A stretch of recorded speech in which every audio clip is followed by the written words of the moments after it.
In today's video, I'm going to teach you how to add volume in Tradingview chart. Start by opening any chart in Tradingview. If you are already looking at a symbol, you are in the right place. It doesn't matter whether you are on stocks, crypto, forex, or futures. Volume is supported on most markets where exchange data is available.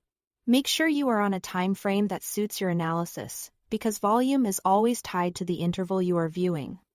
Whether that's 5 minutes, 1 hour, or daily. Next, look along the top toolbar for the Indicators button. Depending on your layout, it may appear as a small beaker or bar chart icon, and it opens the Indicators, Metrics and Strategies window. This is where Tradingview stores all built-ins as well as community scripts, so it's the fastest way to add technical tools without hunting through menus. In the search bar that appears, type the word volume. You'll see a list populate instantly. Focus on the built-in results, and locate the one simply named volume. This is the standard, widely used indicator that plots vertical bars representing the number of shares, contracts, or units traded in each period.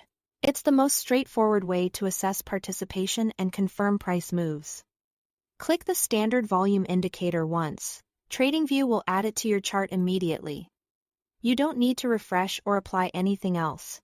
You should now see a new panel docked at the bottom of the chart with a series of bars that line up exactly under your candles. If you don't see it at first glance, check the bottom portion of the screen or slightly resize your panels to make room. Now take a quick look at what you've added.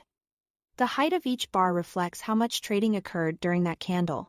Colors typically match whether the price closed up or down for the period, helping you spot rising interest on moves higher or lower. Spikes in volume can highlight breakouts, breakdowns, or important reactions at key levels.